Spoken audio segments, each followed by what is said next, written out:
Okay, welcome to the afternoon. Now, this amazing panel that we have here. And our first presenter is Professor Dr. Stefan Gunzel, who since 2011 is Professor of Media Theory at the University of Europe for Applied Sciences in Berlin. He's also head of the Institute for Design Research and the MA program in New Media Design, as well as visiting professor and head of Department for Media Studies at TU Berlin since 2018. In 2014, he founded UE's bachelor's degree program in game design after coordinating the Center for Computer Game Research at the University of Potsdam, which he co-founded beginning in 2008. In 2009, he was visiting professor of cultural theory and spatial studies at Humboldt University in Berlin and visiting fellow at the Historical Cultural Studies Research Center of the Universities of Trier in 2010 and the DFG Research Group, Dynamics of Space and Gender at the Universities of Kassel and Göttingen in 2012 and 2014. From 2005 to 2008, he conducted research in the field of comparative image theory at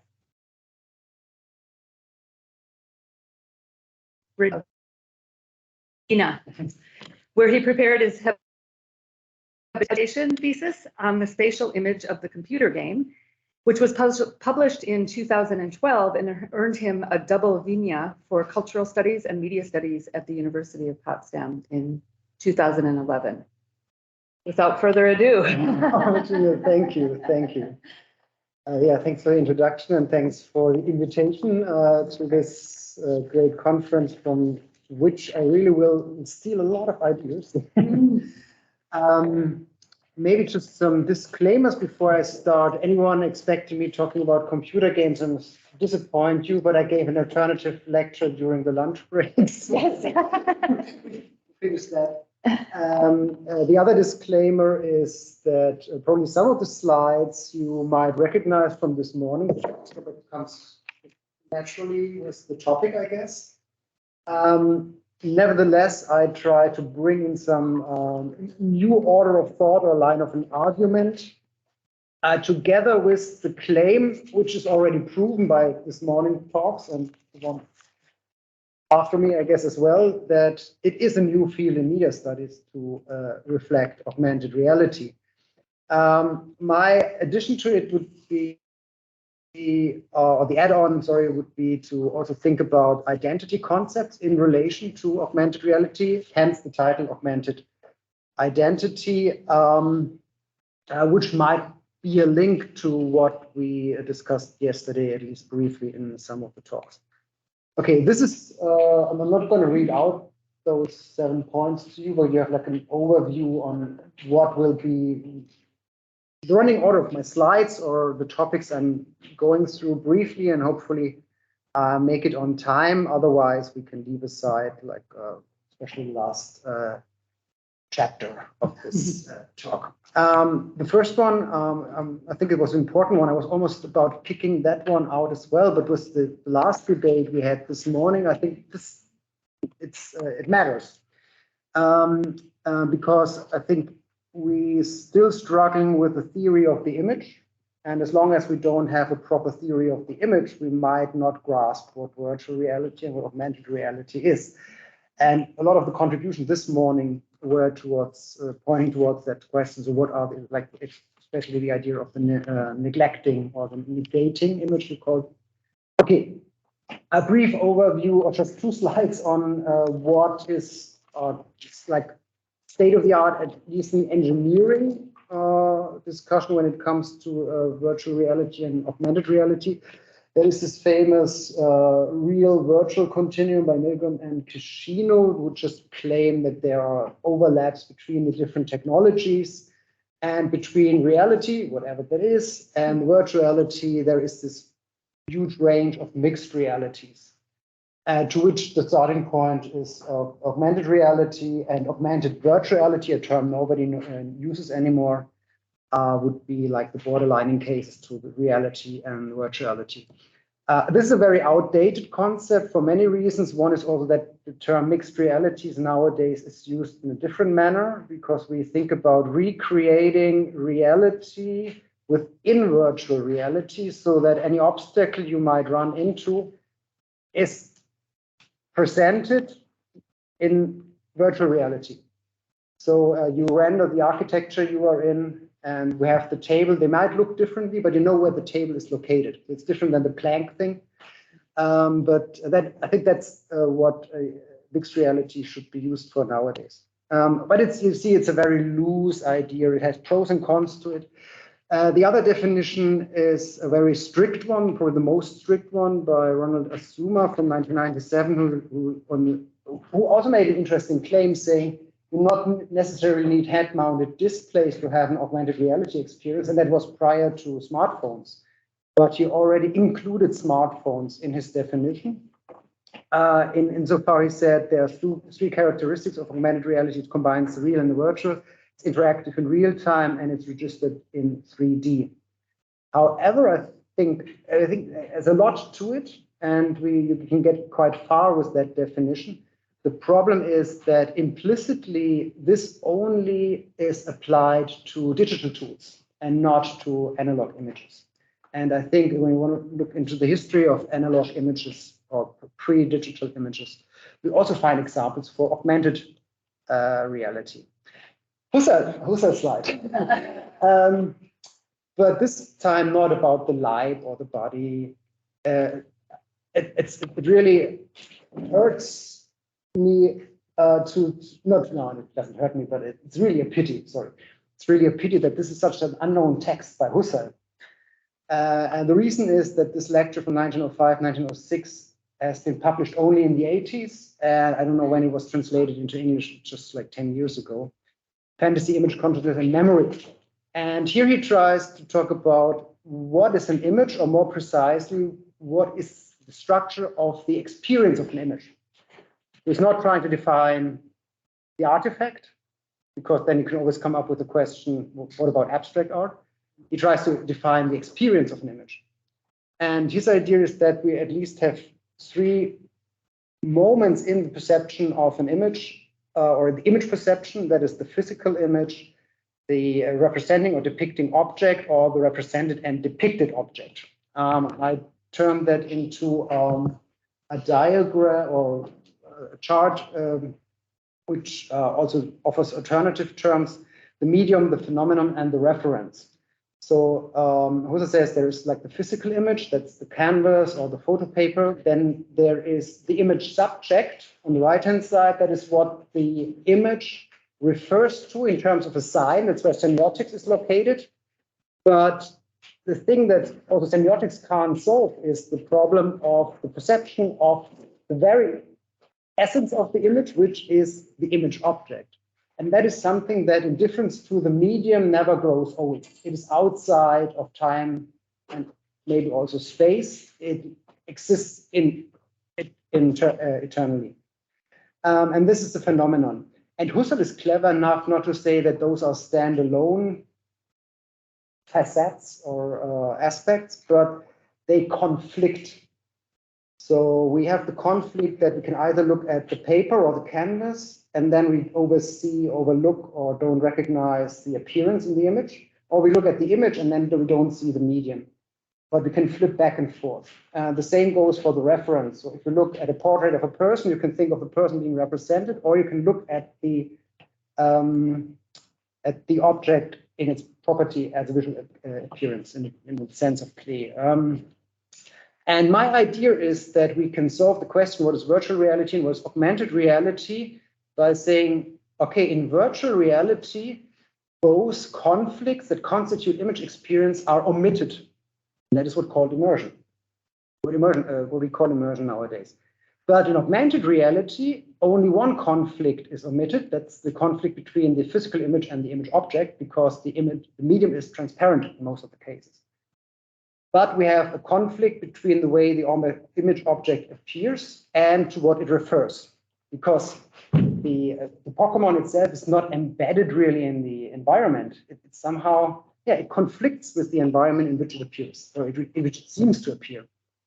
Yeah. So and this is, I think, this is a problem with how we can approach, or with this we can more easily approach augmented reality phenomena, because not all the elements that are projected on screens or on the windshield or on smartphones, that might be like a camera feed or maybe the actual world, and not all of them are embedded or can be confused with objects that exist in the actual world or that actually exist. And finally, even in the same context, we find different uses of augmented reality. So, for example, in museums, if you use an QR code to get additional information for an image, that is something that is not really location specific, as a zoomer would claim, but we would call it augmented reality because it enhances or delivers more information about the image we are looking at. Whereas you can also do AR art in a museum by having an artwork just being displayed on the screen. Probably the earliest example for such an artwork is Geoffrey Shaw's Golden Calf, which is interesting to think about because back then nobody would have called it augmented reality, and that is exactly because the screen itself is not transparent. But it emulates or simulates or fakes the transparency of the screen by trying to embed the plinth in the specific location of the museum. Okay, so that's, I need to hurry up, I see. But maybe you can go more easily through the next topic, but that was very important to me to frame it in terms of image theory. The claim I'm making here in the second chapter is to say that augmented reality was always at the heart of VR technologies, not VR in the sense of Husserl now, but a VR technology, because most people claim that this was the origin of virtual reality because Sutherland was using a head-mounted display. But in fact, as you can see just in a second, what was projected there on the two glasses was actually an augmented object. It was a wireframe graphic of a three-dimensional cube in the stereoscopic manner, so a forerunner actually of the HoloLens of Microsoft. And interestingly, for our context, I think to think towards augmented identity is that Sutherland was heavily inspired by Douglas Engelbart. And Engelbart coined the term of augmentation and his augmentation research group. And they never thought about things like images or virtual reality. What they were thinking about is actually human-machine interaction interfaces. But this is his idea of augmenting the human intellect. And yeah, and you know, Engelbart, he did only the mother of all demos. He did the computer mouse prototype, which led actually to our current desktop design and the way we handle virtual objects or information on screen. And that is important to keep in mind because it's another huge difference, I think, between augmented reality and virtual reality, because virtual reality mainly is for entertainment purposes, whereas augmented reality is used in professional contexts. And yeah, so these are maybe the most famous examples on the market, Google Glass and the HoloLens.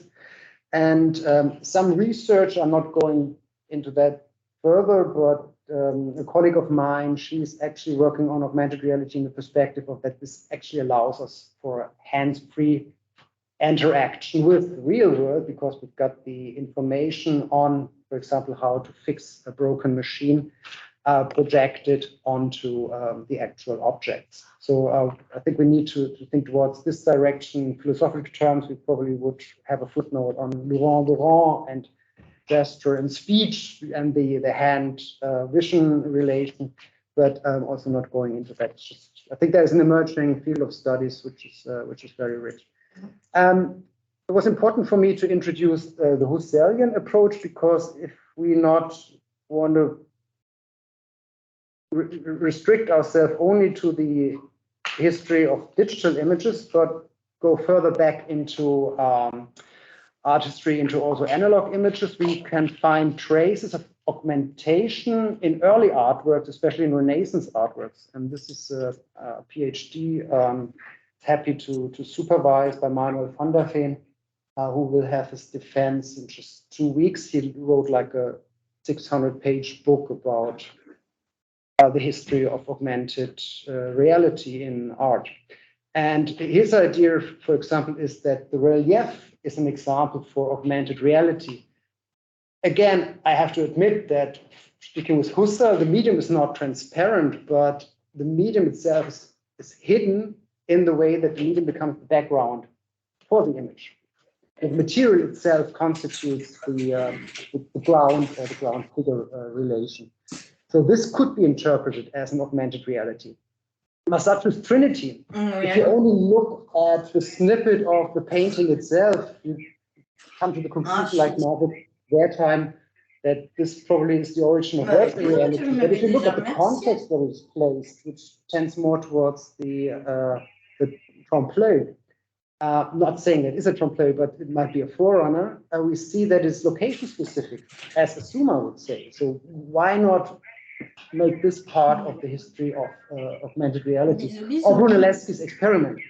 Not only that he's augmenting somehow, having this installation in which he augments the painting and the building, but he's also augmenting the painting itself with the help of a mirror with actual clouds.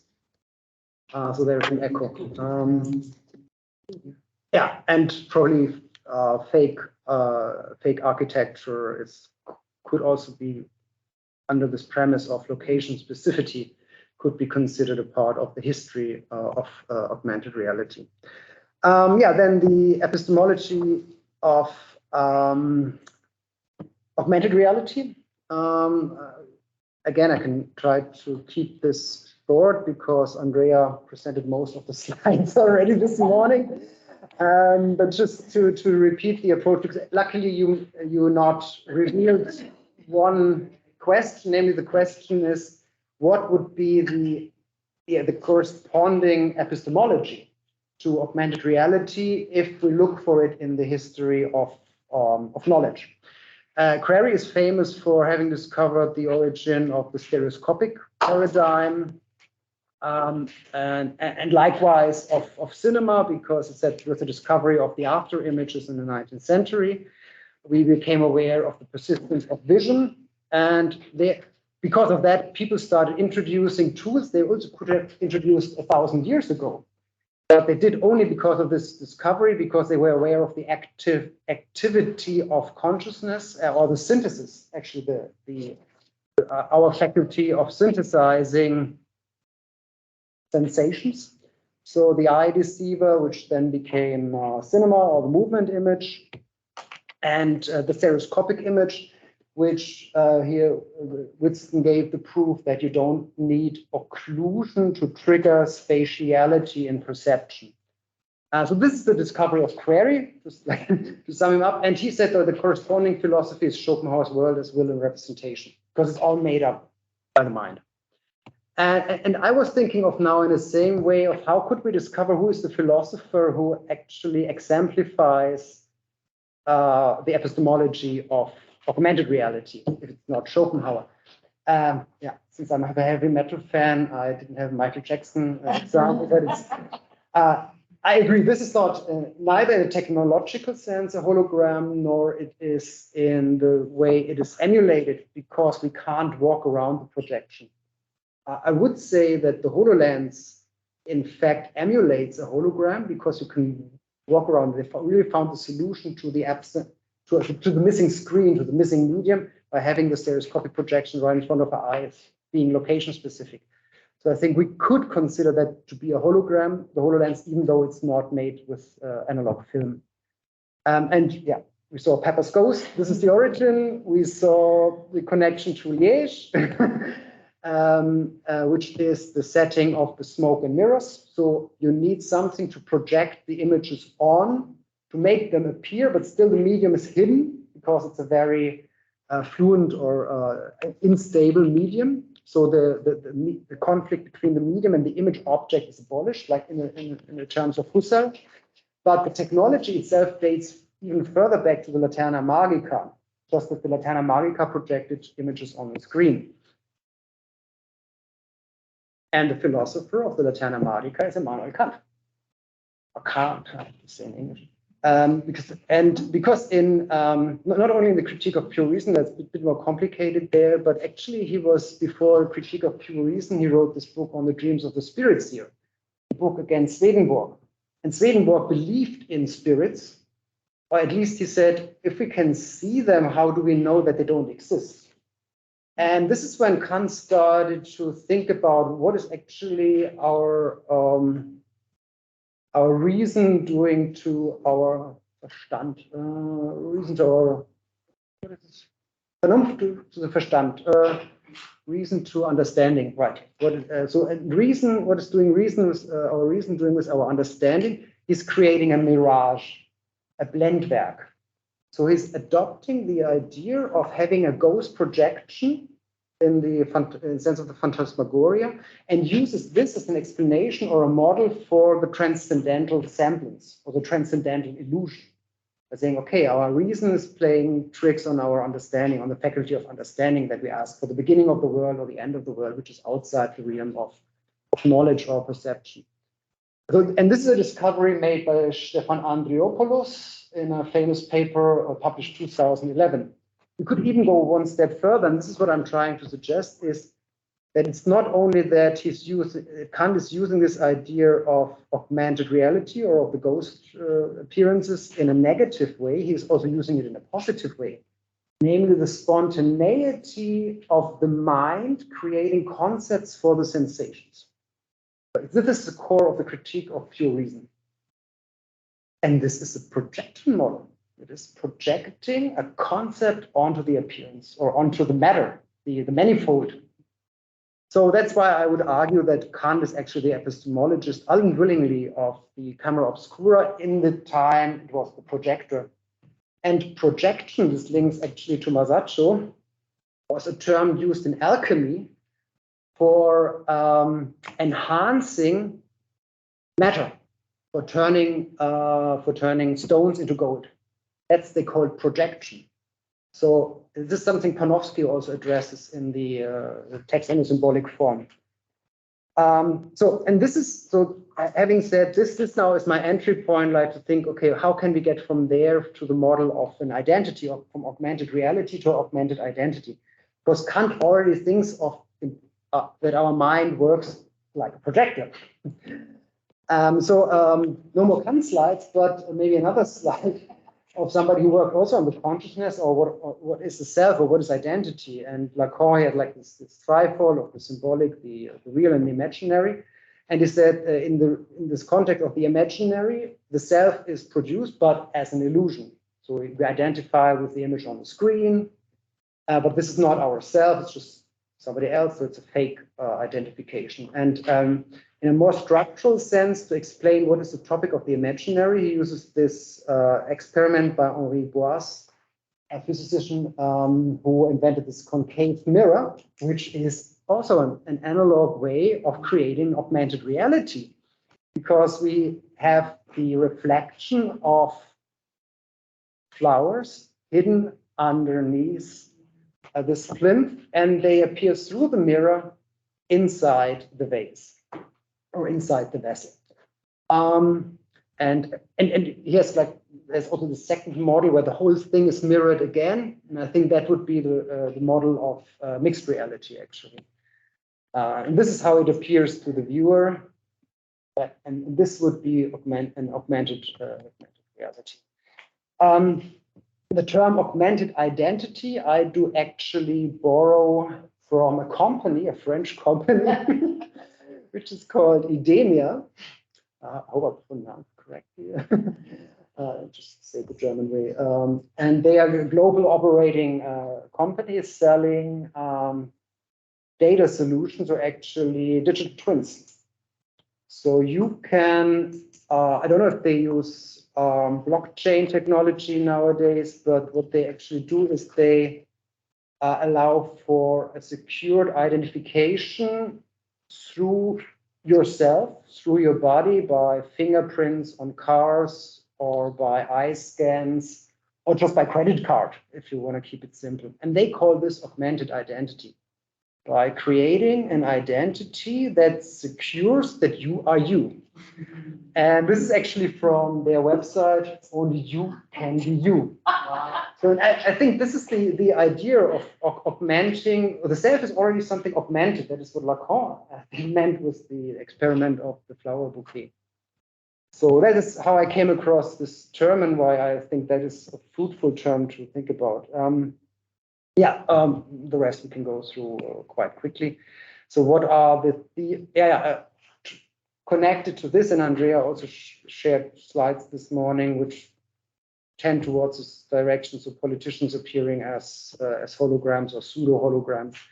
So, but there has also been some writing about the relation between augmented reality and politics.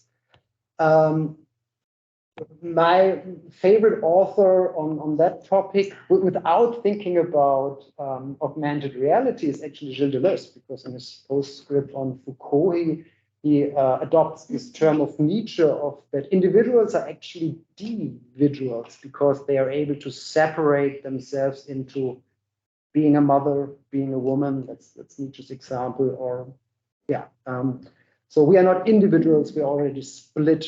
And I think.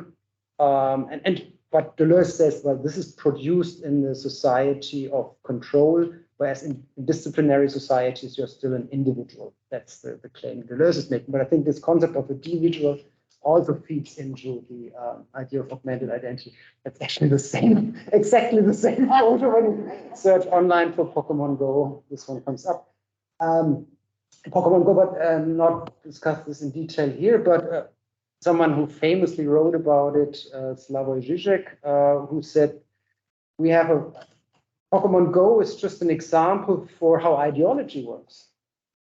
He has got a very harsh example. He said, Jews in Nazi Germany, they were actually the Pokemons people were chasing. I mean, that's very cynical.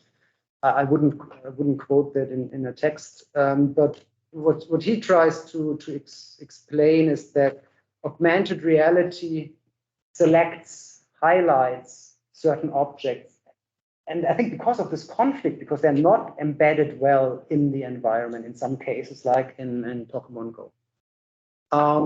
And finally, the third author who has been writing about that she should end up in a footnote, that is actually Shoshana Zuboff, who was highlighting that John Handy, who is actually the inventor of Google Maps, was the head of Niantic that created Pokemon Go for Nintendo, with the intention to now sell also the physical world to people. He said, why should we stop with selling virtual items? Why can't we sell the real world, or the actual world? And so they started selling Pokestops to fast food chains. And yeah, this is Shoshana Zuboff's book on the age of surveillance capitalism, where she highlights how with the early satellite data, Hanky made Keyhole first, that was bought by Google, then turned into Google Maps, and Google Maps was, in the first iteration, was the basis for Pokemon Go, or they swapped it for another system. Yeah. So, and finally, probably the strongest example for how politics are made with augmented reality, that's a clone of Google Glass created in China, and the police is fitted there. They had some test runs. It's not like all the police women and men are wearing them, but they had a test run during Chinese New Year, where they tried to keep the Muslim minorities in their quarters, and they used facial recognition in the city space and then projected the information onto the sunglasses of the policewoman. She was knowing whom to select, whom to pick to check the identity of the person. So I think there are, again, like strong links to the question of identity politics. And yeah, there is some activism arising around augmented reality. We also saw some examples this morning in Andrea's presentation. This is quite famous example, at least in the Chinese world, where Pokemon Go is blocked in China, but through VPN client you can play it in Japan, but in Japanese territory. So you move in China, but you are located in Japan. And what they did, they went to the Yasukuni shrine, where they worship the Japanese war criminals in the Chinese when they invaded China, and they tagged that spot with saying "Long live China." And yeah, and you probably know about this billionaire's activity, placing the balloon dog in Central Park, and yeah, being a special event for Snapchat and exclusively for Snapchat. And then for just one day, a Chilean artist managed to graffiti bomb Kuhn's balloon dog. And yeah, this is in his prototype in his studio. Okay. This is a fascinating project which actually was stopped, quit at MIT, called Augmented Eternity. We had the question this morning about the time. What is it? What's actually the timeline in virtual or augmented reality? Maybe it's eternity. This project is about, you can swap identities. You can become Gwyneth Paltrow for a while with all her information about her identity, meaning her social relations, and walk around as Gwyneth Paltrow or as Gwyneth Paltrow's smartphone. So it's not anymore about matching objects with reality, but it's matching an identity with a different identity with yours. And yeah, probably a last example, but that's why I refer you to the book of a student of mine, is that if we go back into other analog arts like Robert Morris mirror film, or a lot of the artworks done with mirrors, they could be considered to be augmented reality. And maybe this is a deconstruction of augmentation by, yeah, moving away from the camera. Okay, thank you.